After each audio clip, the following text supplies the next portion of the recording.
Today we're going to spend a little bit of time talking about the metaverse. I know it's a very hot topic and there's a lot of confusion. So hopefully by the end of this you'll also have a better understanding of what this topic is, because it is something that's going to be very transformative for our world, for your lives, and I think you guys are actually at a very important transition point for this technology. So this is kind of, think about it, if you were back in 92, 93, before the internet became the internet. This is about kind of where we are with the metaverse and about the same level of impact that you'll see in the next 20 years as what happened in the last 30 years with the internet. So the reason I picked this picture is because it's kind of a field trip, right? And the field trip in school is always the funnest part of every year. And that's what XR can do, right? That's what the metaverse is. It allows everybody to transform yourself, take yourself out of your normal life and go somewhere else and do it instantly, right? So I think that's the representation of what I would like you guys to think about what the metaverse can deliver. Essentially, it's a field trip every day for you. I guess this is a picture that's important to me because these are my parents. And the reason I put them up there is I guess Vicky and Kyle asked me to tell you a little bit about myself before I talk about this technology. But I was born in China to two artist parents. My dad is a painter and my mom is a ballerina. So I've grown up around kind of art my whole life, and I think this is the medium of the metaverse is really the next generation of art. It's three-dimensional art, and I think it's going to allow a lot more creativity than we've ever had before. So in 1980, I think there should be okay. Oh, that's me on the top left, by the way. The little chubby guy. So I was born during the Cultural Revolution, kind of when China had nothing and everybody was, very poor. In fact, I was born in a re-education camp. I don't know if you guys know this. It's a 干校. It's a 武器干校. This is where intellectuals are sent to be re-educated of what it's like to be a farmer, so you can learn better life. So in fact, the first 2 years of my life, I lived in a chicken shed. Because they renovated chicken shed and put my parents in there. So the picture on the left is the first day I landed in the US. And we had a total of, I think, about $400 or $500 in our total net worth as a family, and 2 baggages, and that was all we had when we came to this country in 1980. So that was actually a really important day for us, because I remember my dad sat us down and said, your mom and I gave up everything to bring you guys to America so you can have a new life and so you can have a better education. So, kind of make the best of it. And the picture on the left, actually this one I want to point out, and unfortunately the picture cuts off something. On the top left, right next to that flag, is a Big Mac. It's a picture of a Big Mac. And the reason I have that picture was this was in July 4th, 1980, right before we came to the US. And I went to the US Embassy, or US Consulate. And to celebrate July 4th, they flew in Big Macs from Hong Kong to Guangzhou to show us what life in America would be like. And I remember thinking, man, this is the best food ever. We got to go to America, right? So 20 years later, my brother and I, we graduated from MIT together, from Sloan, and also from MIT's computer science school at the same time with our double masters. So I guess in a way I've kind of helped, I satisfy my dad in terms of meeting his expectations of what we would do here. In fact, another 20 years passed and we took this picture together. This is when I pretty much first joined HTC, and then my brother just sold his company to Samsung for I think $250 million or something. So we kind of grew up and finally became men from the little boys on the left side there. Shoot. Okay, the picture on the left is actually a picture of my dad. So me and my dad. I think he was the guy that really gave me purpose.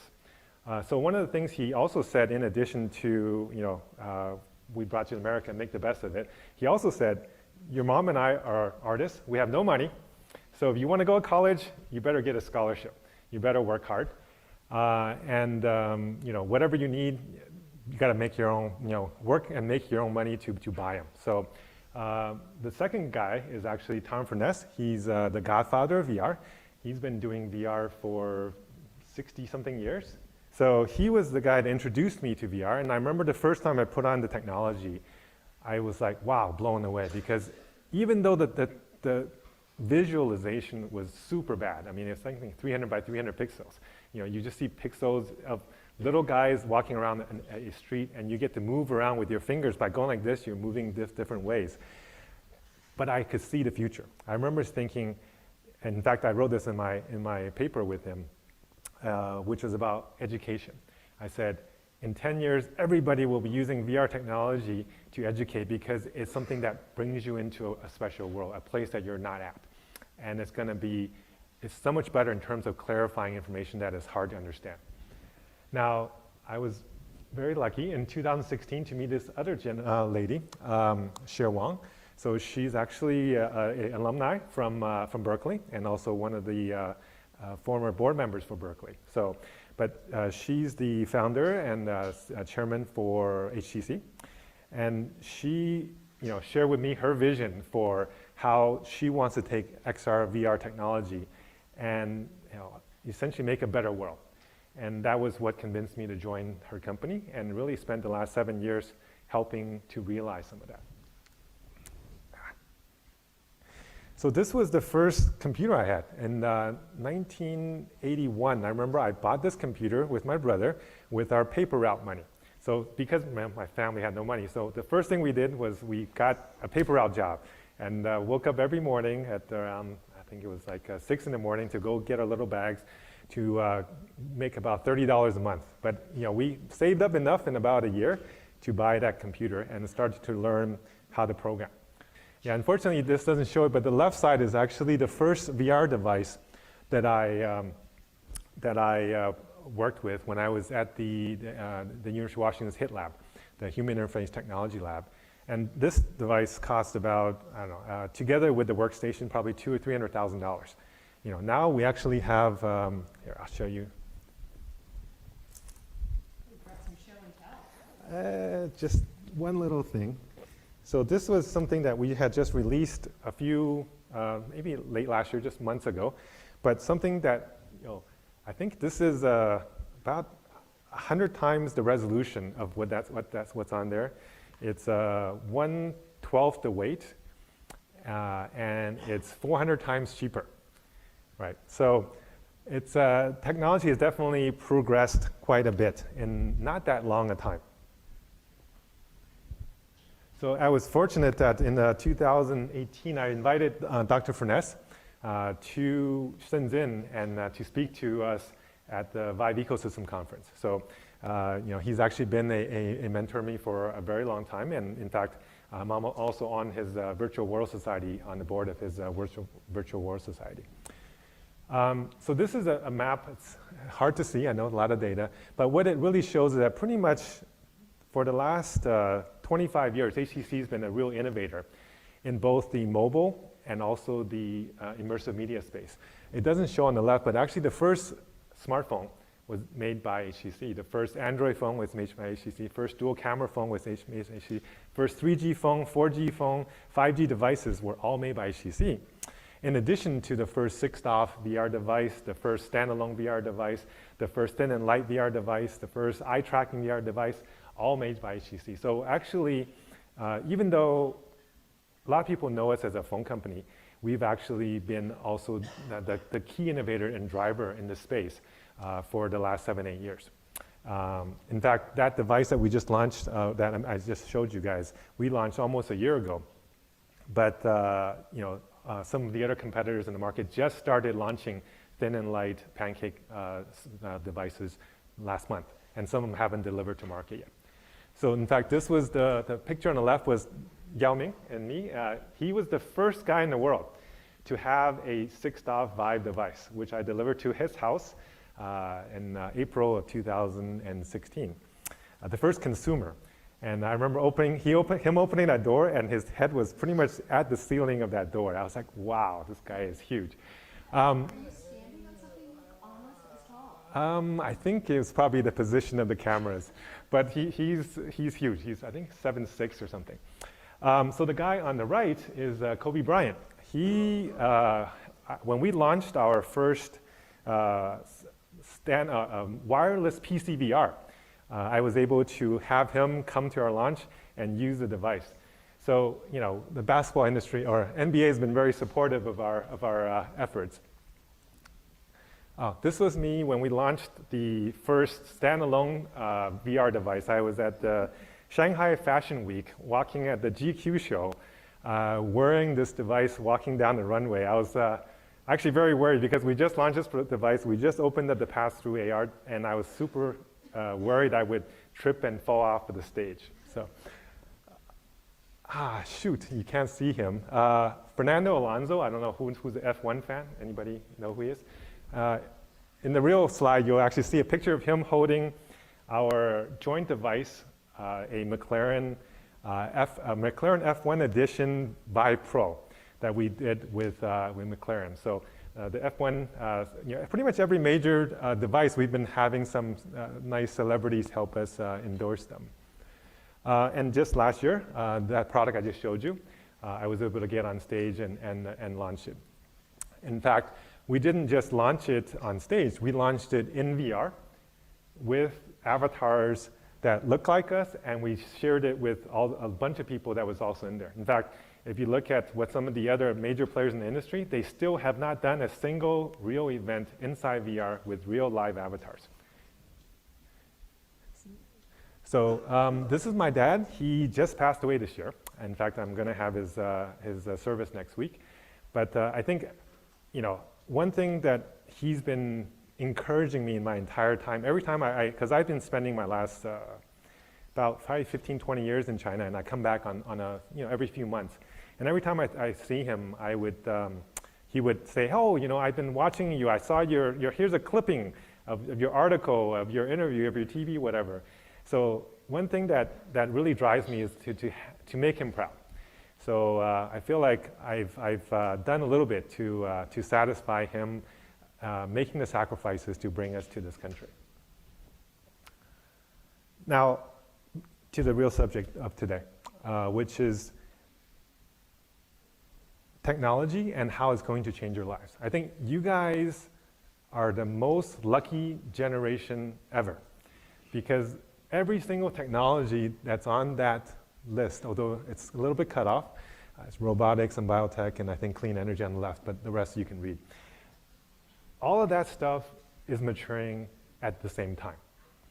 And all of that stuff is something that will be part of your lives on a daily basis. And you guys are lucky that you can be here to experience that, because this is stuff that was science fiction just a few years ago, right? And this stuff is all coming into our daily lives. So metaverse, the term that I started the conversation with. The problem with the metaverse is that a lot of people associate it with dystopian sci-fi, because that's where it comes from, right? It came from Snow Crash, and people associate with these dystopian worlds. And this is what I want to change, and this is what I want you guys to try to change, is to take the metaverse that is only in sci-fi, because sci-fis only are interesting when they are in dystopian, problematic worlds. But in the real world, we should allow these technologies to make the world better, not to escape from a shitty real world, right? So technology needs to be something that helps us make our real world better. So the term gets said a lot. Unfortunately, I think because it's being said a lot by different people in different ways, there's a lot of confusion in what is the metaverse. So I'm going to go through a few myths. Click.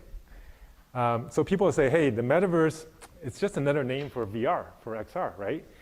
No. So XR, VR is just the interface that people use to get into this virtual worlds and the virtual space. Okay. 2, click. They say, oh, the metaverse is all about gaming. It's just a social network and 3D. No, because the metaverse can be used for any application, everything from medical to industrial to education. Of course, you can do gaming and social, right? But it's not the only use case. Okay. Some people say the metaverse is just a digital twin. No, because The digital twin is one particular use case of it, but if you could be in any world, at any time, be any size, why do you limit yourself to just a twin of the physical world, right? So it is going to be an important use case. Some people will say the metaverse is just a place you escape to, and people will be addicted to it. It's not really healthy. I hope not, and I hope you guys will also help make that not true. Oop. We did the next. So some people will say, oh, this is super dystopian, who wants to spend their lives in this virtual world? Some people say, oh, it's so utopian because I can be whoever I want to be. They're both kind of right, but they're both not right? Because there's no extremes. There's no world that's totally dystopian, there's no world that's totally utopian. But it's up to us in terms of how we make that world come true. What we should be doing, what kind of guardrails we put in today. So that it does not become a dystopian place. But natural forces will help create a balance. But there will need to be some oversight. Some people will say, oh, it's just a fad, it's like 3D TV, in another 2 years nobody will be talking about it. No, actually not, because this is not a new idea. This is the same idea that's been happening since the 90s. This is just the internet going to the next iteration, the next evolution. And the digitization of our lives will continue for the foreseeable future. Okay. Next. Somebody will say, oh, the metaverse is already here. And some people say, this is pure fiction, it will never come. They're both wrong.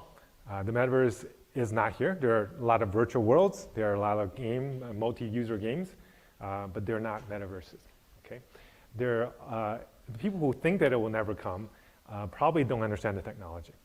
But it will definitely come here, and it will take time, but it will come. It's going to be in a few years, somewhere between 5 to 10 years, it will become part of your daily lives.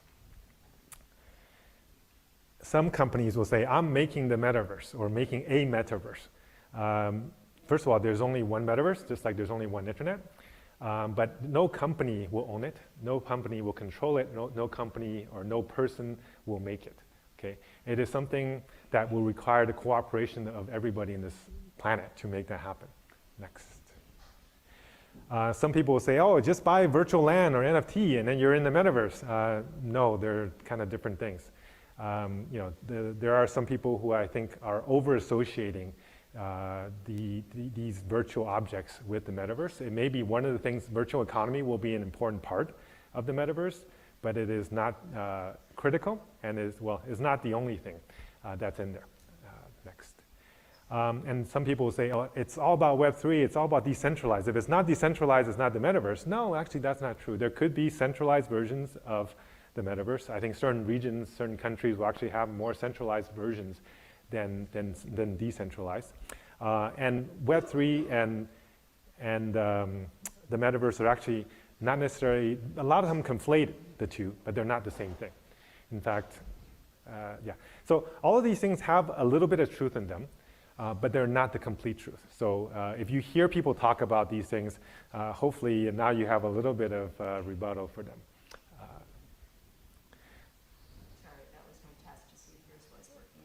No, it's not.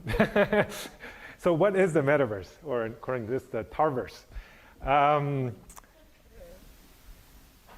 What I've found that over the years is that it has to be something simple for people to remember, for it to be meaningful. And if you listen to a lot of the experts out there, they'll give you a whole paragraph description of what the metaverse is, and it's got a real-time, persistent, and multi-user, and blah, blah, blah, blah, blah, blah. Nobody remembers any of that. Okay. So you guys are in school, so I make a little formula that I think would be easy for you to remember. One is, it's the 3D version of the internet that we've been doing, powered by AI, interfaced through XR. That's it. Right. At least this is my personal description. It's not the HTC official description, but I think it's something that's simple enough to allow you to understand it. Now, I said interface through AI as the primary way, but for the foreseeable future, for the near future, actually most people will probably interface with it on their phones, on their laptops, because that's what they already have. But in the long run, more people will use XR devices. And why do I say that AI is going to be important? Because if you look at the use cases, pretty much every aspect of VR, of metaverse, requires AI. From content creation to sensing to interpretation to user interfaces, all of that requires AI. So it really is something that is powered by AI. Without AI, it's very difficult to have the metaverse. Okay, so it is something that's very important. I won't go through each of these items. And here's a little history of the screen evolution. Right? If you look at this curve, unfortunately it cuts off the left, which is I think 1905 when the first screen came. 1895, thanks. When the Lumiere brothers came out with the first movie screen, which I think started this trend. So 120 years ago, we had no screens in our lives. Now we have, I won't say, a lot of screens in our lives. Some working better than others. Yes, some working better than others.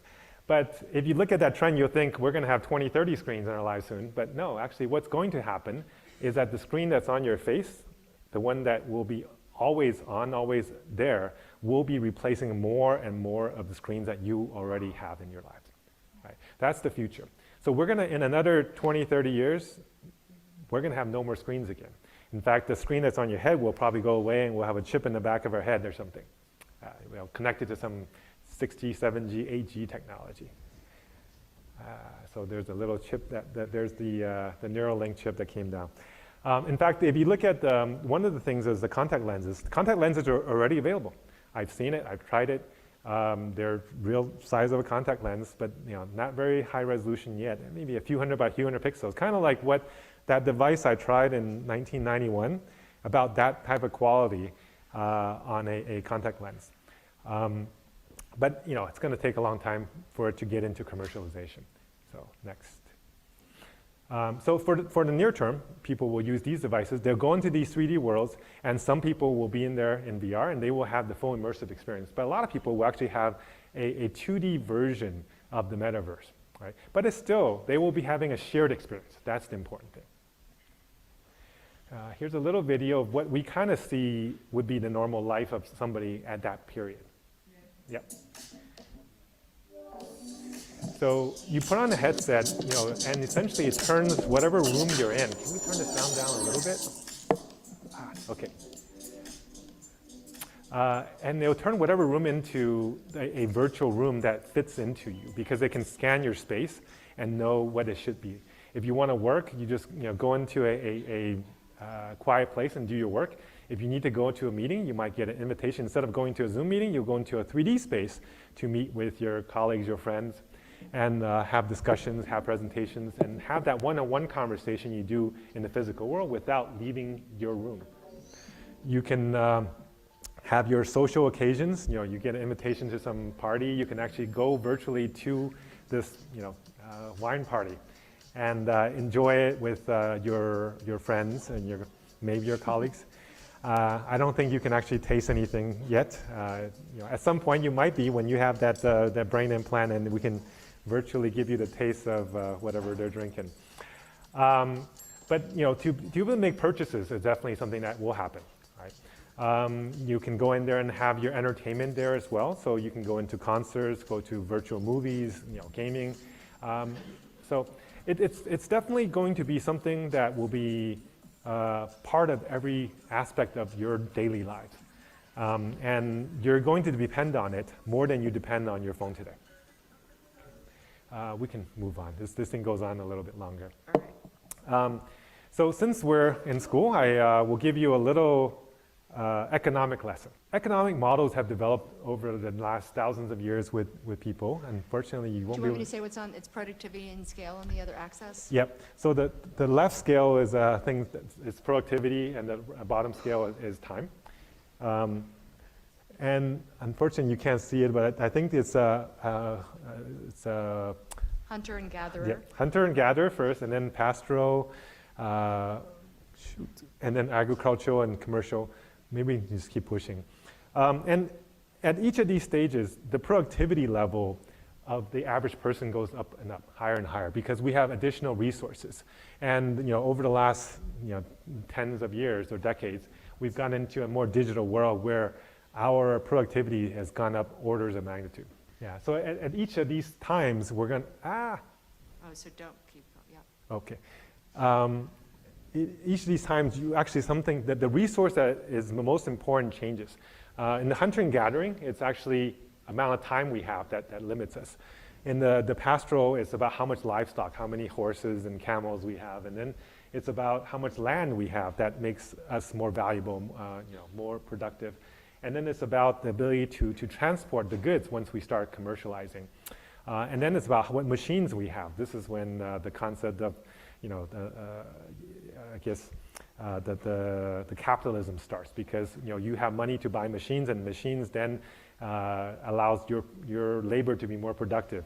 So you start having different classes. Before it was more the landowners versus the laborers.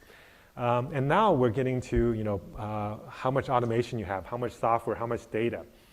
Now the interesting thing is when we get to the last stage, which is where we are right now, you actually go back to the beginning, because productivity in the virtual world is essentially infinite. So once I design a virtual chair, I can make infinite numbers of them with no cost.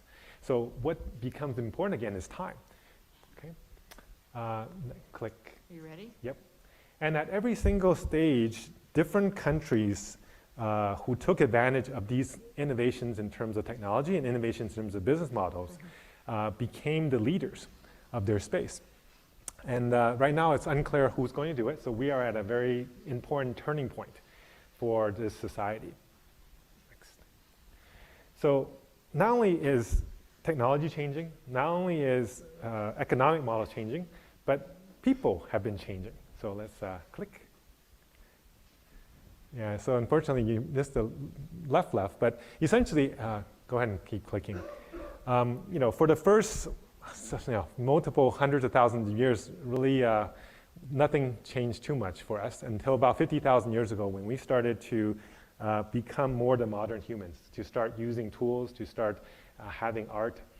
And then in the last 50,000 years, we've become now addicted to the phones that are in our pockets. In the next, click, in the next 20 or 30 years, we're going to start having more devices that become more important and start changing us. Devices that we will be more on our head, and devices that maybe will start to replace certain body parts. So getting into human, machine, cyborg type interfaces, if you read all the sci-fi. Keep going.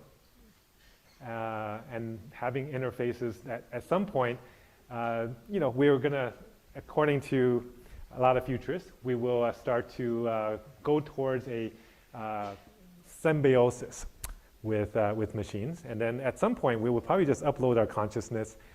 Keep clicking. Keep going. Yeah. So it's not clear how many years we're going to get there, but at least for the next 50 years, humans are still going to be around. And machine and human interface will be more and more important. And XR will be a stage for us to get there. Keep going. So at different stages, what's most important to us? Right? In the beginning, it's really just about survival. Survival of yourself and your offsprings. And then it became tribal dominance. Your group beating some other group. And then national dominance, which is kind of where we are today. We hear about conflicts every day about different countries versus different countries. And then I think the next 50 years we'll start to change and have a higher perspective. And it's about the survival of our species. People are talking about climate change, not because it affects a certain country, because it affects the world, right? And everybody and every animal on it. Consciousness expansion at some point, because once we start to be able to control our environment, control the planet, we're going to think about how do we expand our consciousness? How do we then extend that consciousness beyond this planet? Next. So, as technology changes, initially we change technology. As technology changes more, it starts to change us. Next. So, as I think I mentioned, when I first got into VR, I researched on how to leverage this technology to educate. So I love the concept of education and how to use technology to educate.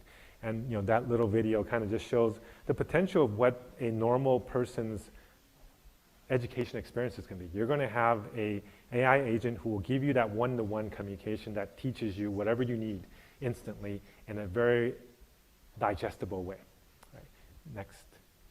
In fact, that looked like science fiction, but this is actually, this is a video of an existing class at Oxford by one of the geophysics professors, where he's recorded his lecture in 3D with animations, and then he can allow his students anytime to go in and replay it and have that one-to-one lesson.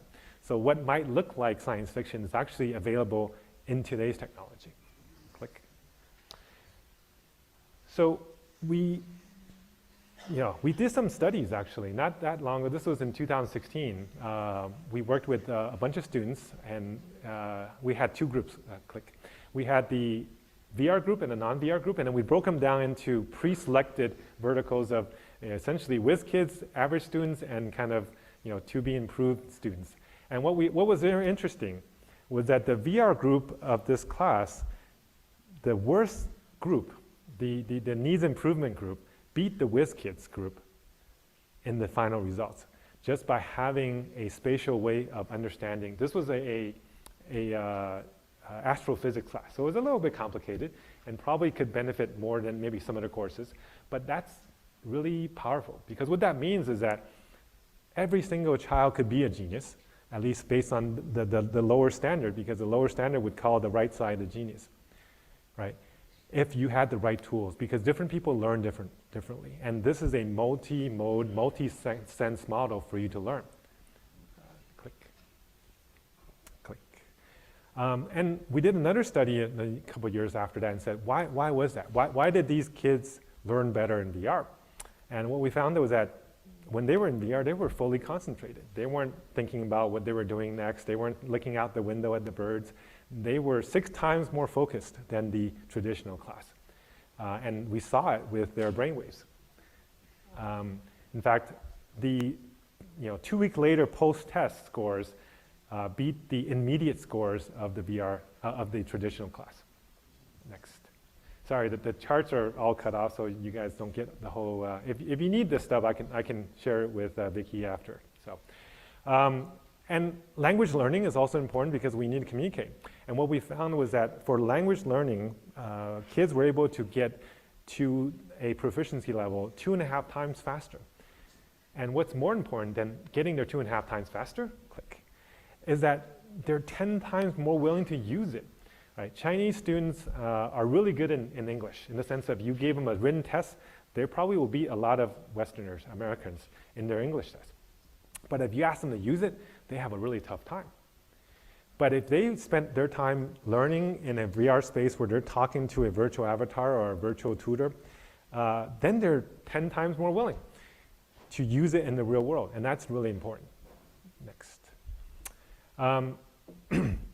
Just a few months ago, we came up with this study, which I think is quite powerful, because what it shows is that if young children interface with NPCs, non-player characters, and we told them they were NPCs, but they were actually researchers in another room, pretending to be rabbits and elephants, they can actually influence children's mindset, attitudes, and then behavior. And what we found was that, the behaviors, actually you can't see it, but the behaviors, the attitudes went up like, I think 30 or 40%. So the average score is on the left axis. Ah, so I think is there another click? No, we'll go back a second. Well, yeah, there used to be a little texture, but I think it went up like 30 or 40%. But then the right side, you can see pretty much as the associated activity level. When we went and asked the parents, were they more polite? Did they help around the house? Did they clean up? All the activities that we had asked them to do to be more tolerant, more communicative, more cooperative, they actually behave that way in real world, not just from the perception of the attitude. Now, one of the things that people will say is, hey, if you go into this metaverse all the time, you're just going to look like Wall-E. You're going to be having milkshakes in your little VR seat. I hope not. And we actually have some data that kind of shows that's not going to be the case. In fact, it's very likely that you'll be more healthy in VR than without. Click. Okay. So we did a study with a panel doing exercises, and we found that people were 2.5 times more interested and more excited about their VR-based exercise than going to the gym. And what's even more important is that a month later, 4 times as many of them stayed doing it, even though we didn't require it, even though we didn't pay them, stayed doing it compared to the group that could have the gym. So we had essentially gave the same offer to 2 students at, I can't remember which university it was. Oh, that's all right, I'll look. Beijing Sport. Yeah, okay, Beijing Sports University. So it's a sports university, but you can see like 3/4 of the normal students dropped out. Right? So first of all, they will retain longer. What's even more interesting, next one. Yep. We just came out with a study last week, and I think you'll like this. We found that we did a study with subjects that stayed 60 days. Every day we said we're going to spend 4 to 5 hours a day in VR and see how it affects your health. Right? Getting anybody to do anything for 60 days is tough. But so we actually just got this data. So you guys are actually the first group that are seeing this information. We found that their sleep patterns pretty much didn't change the entire period. Keep going.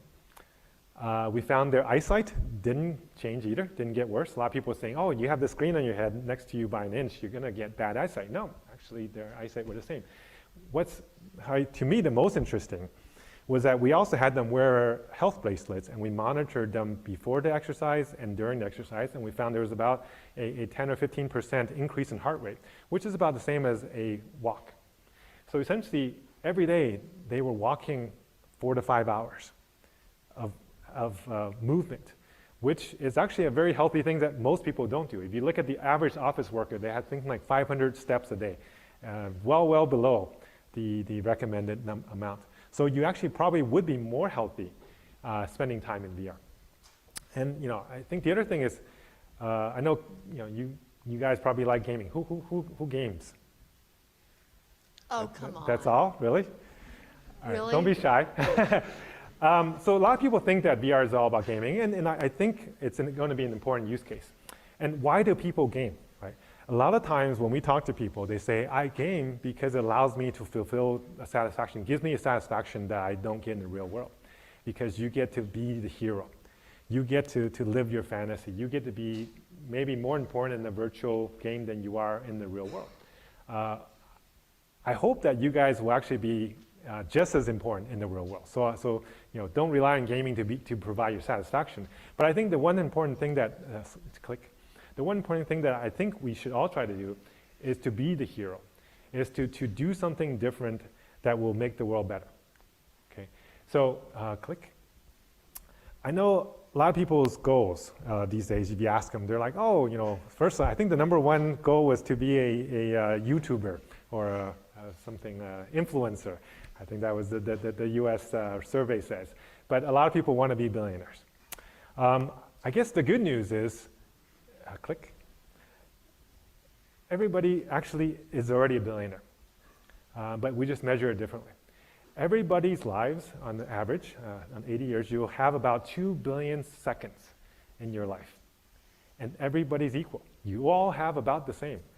And probably, actually, in this group, you're probably a little bit higher because you're living in America, and you're probably in a higher than a middle income level, which means that your life will be a little bit longer.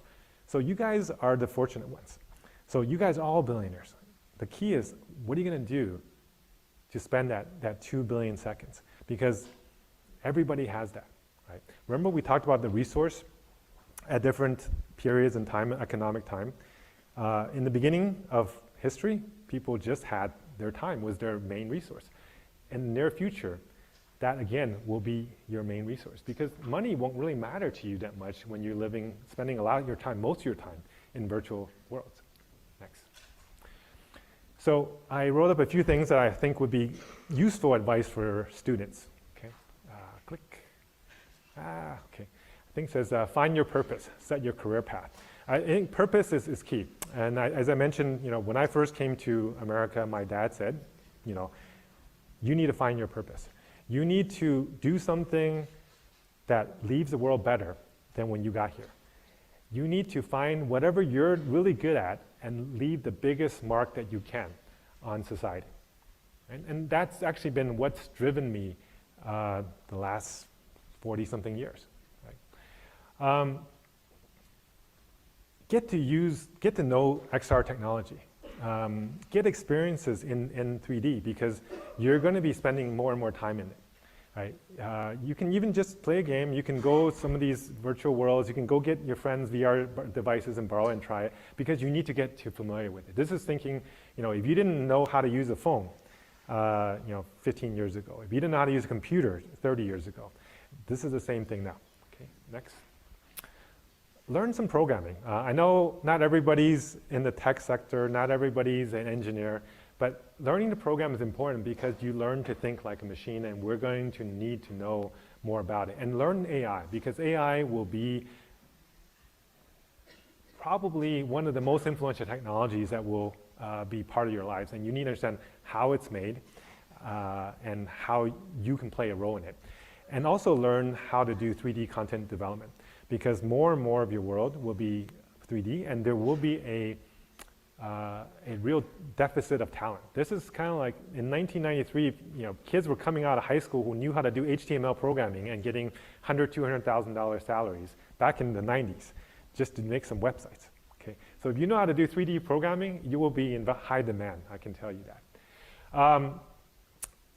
Get into the habit of asking more questions. Don't try to be the smartest guy in the room. Don't try to have all the answers, because you know what? Pretty soon, having answers is going to be easy.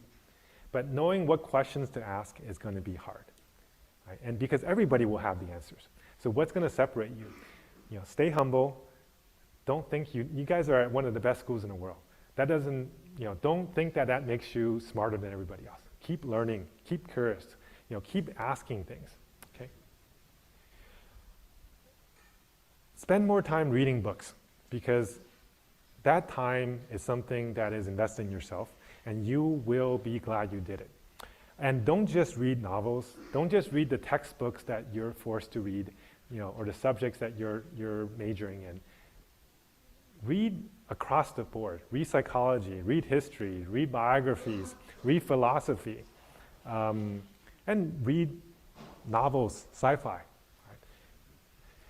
People talk about learning history, but there's no future class. Actually, if you read sci-fi, you're taking a future class, because sci-fi is the future that could be, whereas history was the future that was. Spend less time watching TV, spend less time on social networks, spend less time playing games, and spend more time getting fit, spend more time resting, because you might think that you're resting and you're wasting time.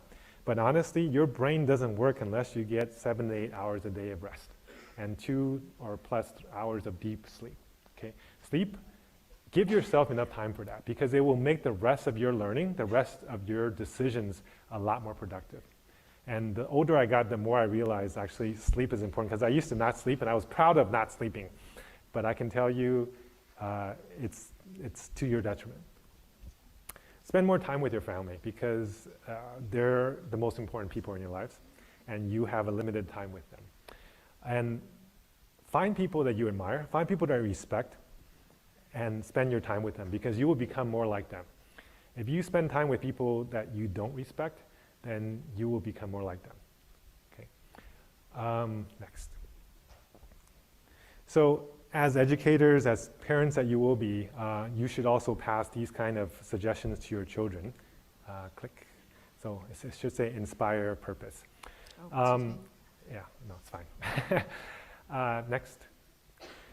So about 12 years ago, I remember my kids were going into, I guess, elementary school, maybe middle school. And I wrote them a little list, so click. So I wrote them a little list of, I have 2 daughters, and one of them is graduating from college in 2 months. And I wrote them this list that I thought they would probably not read, but it's that little bottom left corner, which this is the board, the chalkboard of my daughter when she moved from high school to college. And I found this, that she still had that paper I gave her. Click. And it essentially was a list of like 60 things or 50 things that are like tips for daughter was what I said. And of all the things I said, everything from life to career to religion to exercise, blah, blah, blah, the one thing that she remembered, click, it's that little red spot. It says, brush and floss daily. That was all she remembered the first time I showed this to her. But the good news is, after 10 or 12 years, when I saw her when she was graduating from high school, I said, oh, do you actually look at this? She goes, yes, I look at it every month, just like you said on the top, because I said, read this once a month. And every month, I actually find something more useful, more valuable in there that taught me something, because I'm experiencing the things that makes it meaningful. When I first saw this, I didn't understand anything except for, floss and brush daily. But now I actually see what you mean. And even though you were 10,000 miles away from me, having this sheet helped to pass some of that information on. So when you guys do have children, I would also recommend you guys write a list of your learnings, because I think one is that it will help you gather your thoughts a little bit. And two is I think it will be actually helpful, even though initially it will probably be over the heads of your children. But it will be something that you share. And I remember, we had in the middle a few times, maybe once a year, I would walk through with them that list and explain to them a little bit more. Right? I actually gave this list to Vicky, so if you guys are interested, she can provide that list to you. I'll send it out. So this is Doesn't my... matter if you're a girl or not. Yeah, it works for boys, although there might be a few tips that are more female-oriented. So this, my elder daughter's on the left there next to Warren Buffett, but it's cut off. But so they were able to win the Warren Buffett business plan competition, beating out, I think it's like 6,000 teams. So that actually, the first time I met Warren Buffett was because they invited me to go to Omaha with them. So some people pay millions of dollars to have dinner with Warren, and I got it for free. So I should be very, I guess, both proud and also give a lot of gratitude to my kids. And then they also, actually the older daughter's the one in the middle on the top right. So she also, I think, got like 10 different DECA championships. And then there are two teams. There are two robotics teams. The left one was number 2 in the world in the biggest robot class in the first robotics, and the right one was number 1 in the world in the middle robotics class. So I got to go to Houston to the world championship, Houston to the world championships because of them as well. So I didn't really have a part to help make this happen, but I'm just happy that I think I passed a little bit of that drive to them. So I do suggest you guys to read more. And here's a few books that would be more for Vicky and her colleagues. It's homework for educators. Click. Unfortunately, the one on the left is prepared. It's really about kind of new educational models. The end of college is really about... I'll share your slides if you're okay, and that'll help everybody. Fine. Yeah, so these are books that I think will help people see the potential of education going forward, both through more nonfiction as well as some fictional models. So, and of course, The Hitchhiker's Guide to the Galaxy, which is kind of what gave me the inspiration for this title. Right, next. So I know that a lot of you guys want to be entrepreneurs, want to be founders. So I've founded 4 different venture-backed companies, and I've invested in probably over 100 of them. So here's a few tips that I have for those of you who want to be entrepreneurs. One is find a problem you actually understand. Right? Don't do it because it's the hot thing. There's a lot of people who say, oh, I want to, I heard that, Web3 is hot. I want to do crypto. Because it's hot. No, because you're going to regret it because you don't understand it. You won't be able to compete in that space. Do what you understand. Do something that actually has a real problem that you're solving. Okay, next. Find co-founders that complement you, not just are exactly like you. Right? You need somebody that will balance you. You need to make sure that when you raise money, raise more than you need and spend less than you plan to, because you're going to really need it when you run out of money. And every investor only wants to give you money when you don't need it. Okay. Validate your revenue model as soon as you can. right? Don't say, oh, I don't need to make money now. At some point, we're just going to be big enough that, it's going to make money in the future. No. If you cannot make the unit economics work, you will not be able to make your business work. Make sure you have alignment with your team and your investors in terms of time frame, in terms of what you want to do with this company. Because if not, you're going to have conflict, and you don't want your team going against you, and you don't want your investors pulling out on you. Okay. If you can, and if there's interest from large companies, partner with them. Use these larger companies' resources, talent, market pull to help you grow faster. It's hard to be a startup. It's hard to even get meetings with customers as a startup. But if you're introduced by a larger firm, you will be able to get into doors that you don't get into otherwise. Make sure you have a regular fitness program and a regular sleep routine. Same advice for the students, but you're going to need it, because being an entrepreneur is hard. Being an entrepreneur is tiring. And if you don't have the energy, you will not be successful. And it is going to drain every bit of energy you have.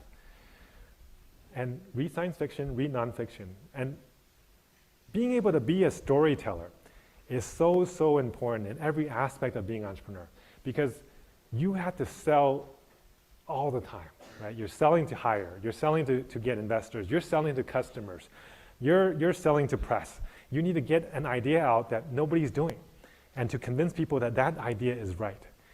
And the more books you read, the more fiction and nonfiction you read, the more you will learn how to tell a story, and tell a story that grabs people. Get mentors.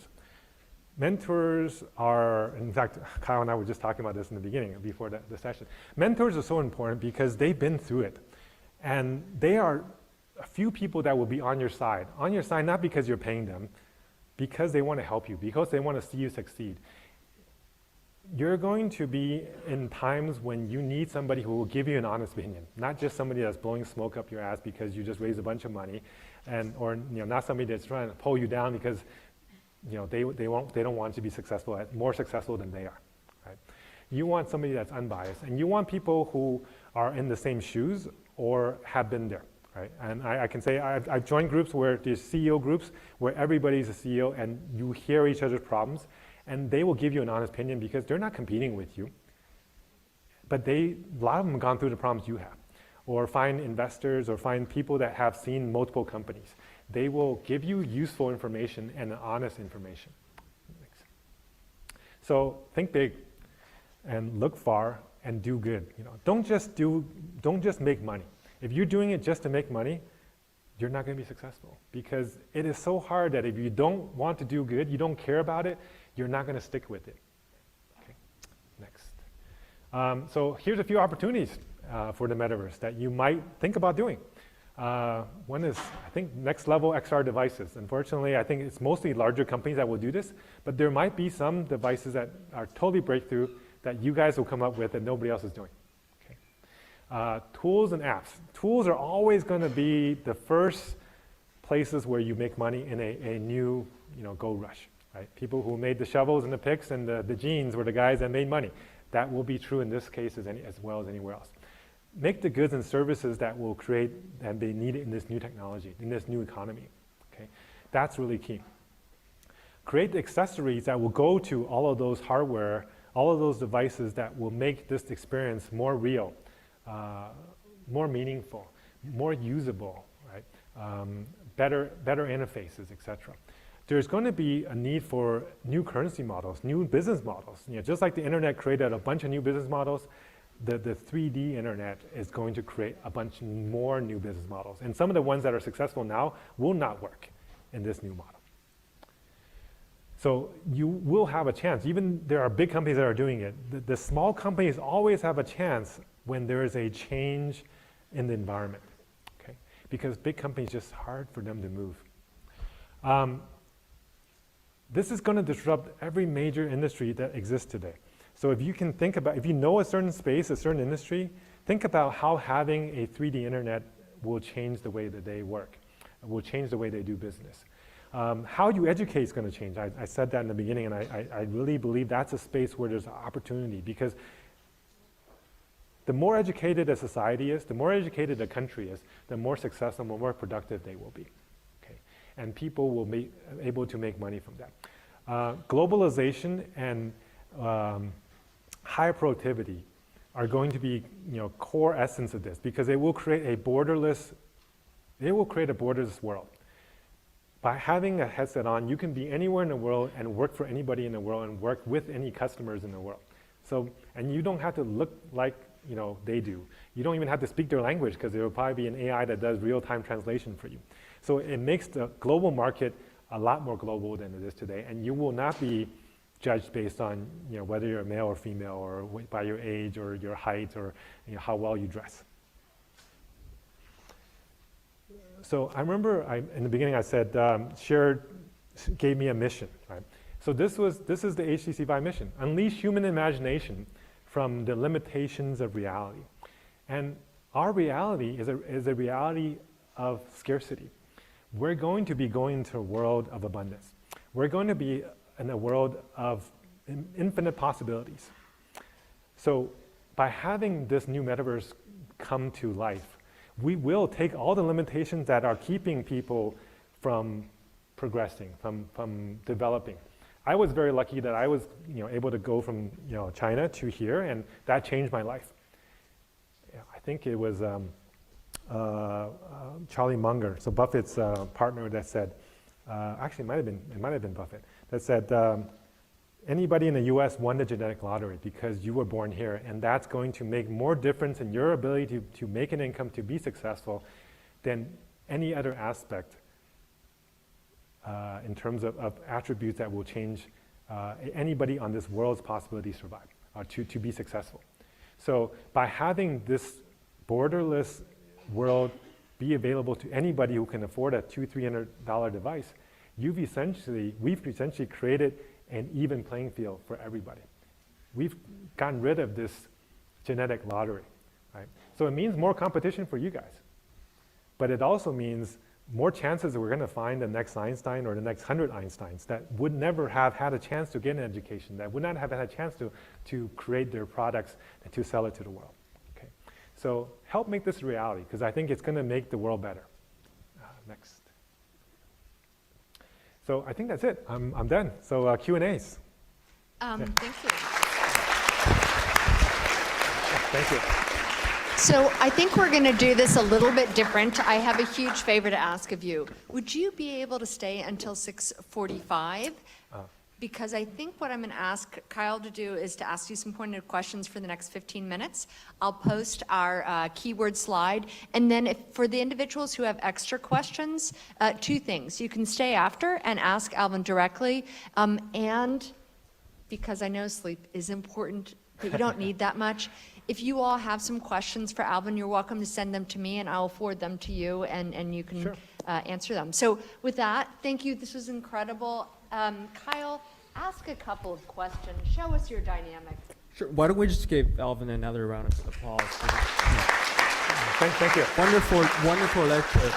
So I'm really just a student that gets a premium seat up here and asks a few questions, representing you guys. So the first question I'm going to ask Alvin is, there's a keyword that keeps showing up in your slides and presentation, which is purpose. So you sort of found your purpose 30 years ago, VR, and I guess XR. Mm-hmm. And how did you, sort of see that as the future, and how would you encourage students to find their purpose, just down the road? Yeah, I mean, I think from a purpose perspective, it's really probably more 40 years ago when my dad just sat my brother and I down and said, you guys need to, leave the world better than you came. And you need to find whatever it is that you can do better than other people to make that happen. And he's like, for me and your mom, we're artists. We just make beautiful things, and that's going to make the world better. And that's all we can do, because that's what we spend our life doing. But you guys need to find what that is. And because of my exposure of working with computers and electronics, I really saw technology as the way where you have a lever, right? And I can't remember who said, if you have a lever, you can move the world. And technology is definitely something that allows you to expand beyond an individual's power. So That's why I really, I was very fortunate that, when I first came, I didn't even know English. I remember the first year, the only class I had was ESL, so English as second language, and math, because math was the only thing I could do without having to speak English. But the second year, I remember I actually started to go into English class and history and whatever, and by the third year, I started to get, I think, 3 out of, or maybe 4 out of 5 A's, and by the fourth year, I was all A's. And I had pretty much straight A's from all the way from elementary school all the way through grad school. And I kind of prided myself on that, but honestly, don't do it. Looking back, it would have been so much easier to be the number 4 or 5 or 10th person in class versus being number 1, and you would have so much more time to read the books that you should be reading, to meet the friends, and to create the relationships and the friendships that you should be doing. I remember, being every day was reading, 200-300 pages in grad school, and it didn't actually, at the end of the day, nobody will ask you what your score, what your grades were. So, but having a network of friends that you can go back to for the rest of your life, that's actually more valuable. Right? So, find your purpose. I think that is important, and I tell that to my kids, and I tell that to all the young people I meet, because I think once you have a purpose, then every major decision in your life becomes a lot easier, because you ask yourself, does doing this get me closer to my purpose?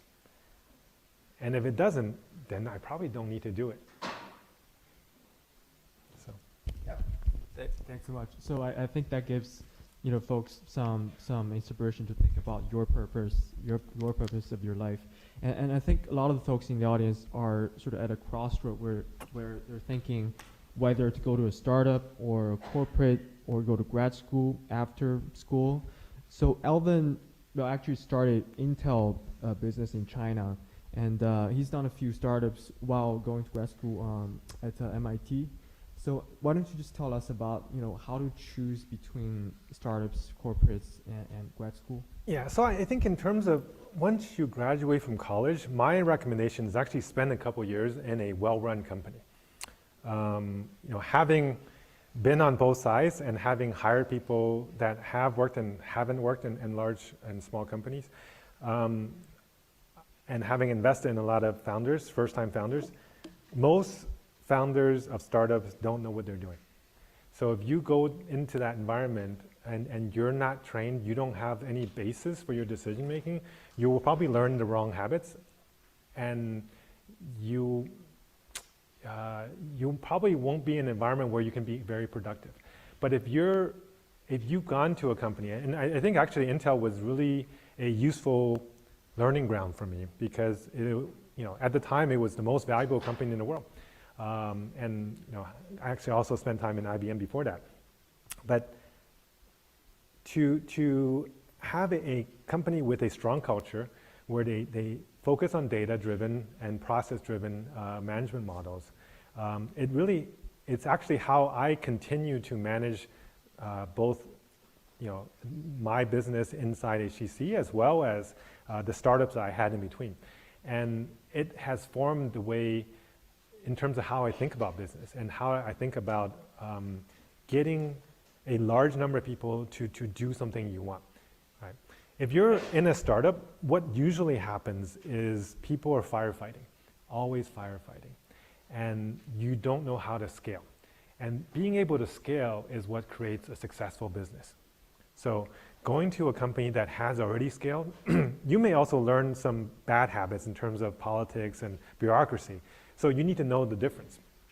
But process done well allows for scalability. Awesome. So I'm going to ask one last question, and we're going to give the opportunity to the folks in the audience. So just kind of circling back to the theme of the semester, constructive conflicts. So based on your experience at Intel and also startups and then I guess other situations, how would you recommend, how do we foster constructive conflicts versus destructive? Yeah. Constructive confrontation is actually one of the kind of core values of Intel. So for me, it was actually a very normal thing because I came from a more engineering background. Engineering background is really all about data. You let the data speak for itself. And when I went into Intel, because Andy Grove and Noyce and Moore, they were all engineers, right? So the whole culture was really focused on results. And it's very easy to have a constructive confrontation when everybody has the same focus. When people, it's not about politics, it's about what does the data show. And it may seem like it's confrontational, but actually I think it's just rational. So I think we need to kind of not confuse the two, because I feel like there's a lot of tendency now to be politically correct and sensitive. And when you do that, you may cover over the important things. You may cover over what actually matters by making it sound less urgent or less important and less clear. So I don't think it's a matter of confrontation or not. It's about being accurate and being concise and being direct. And when you do that, some people may see it as confrontational, but as long as you are clear that it's about the subject, it's not about the person, then nobody will, I guess, blame you for it afterwards, especially if by having that clarity allows you to come to a better answer, a better solution for whatever problem that you're facing. This again goes back to our keyword purpose. So you know what you're saying, you know your point, so you don't have to worry about actually whether that you make it clear to folks. Yeah, I think that when real conflicts happen, is when you are dealing with people who are insecure, who think you're challenging them on a personal level by asking a question or by bringing a point. So it probably means that this person doesn't know what they're talking about. People who really know, people who really do things, they actually want to hear the bad news. They want to hear the challenge because they want to solve the problem. If you're bringing up a valid point, they would welcome you to bring up that valid point. If they're defensive, it probably means they're hiding something or they don't know stuff and they don't want you to know they don't know.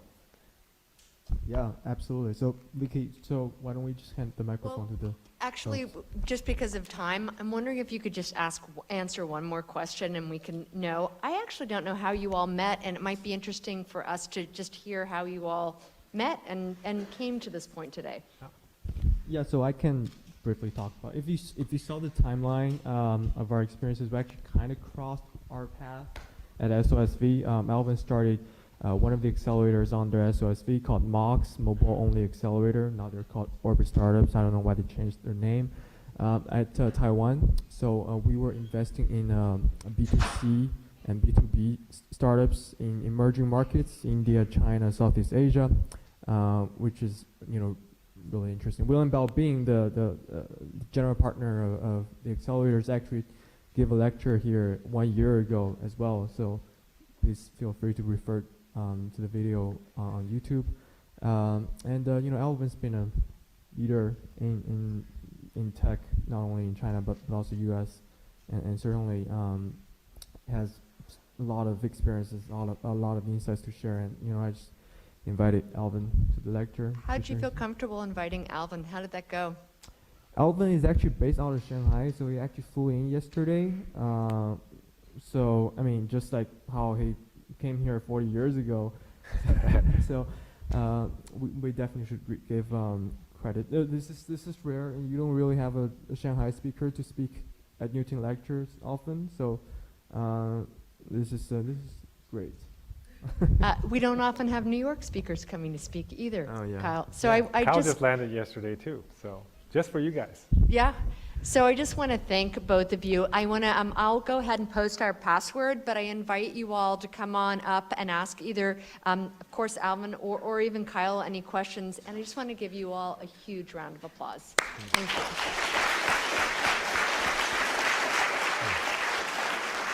And thank you all for staying the entire time. I know it's late, and you guys could be out there eating or partying. So hopefully this was helpful.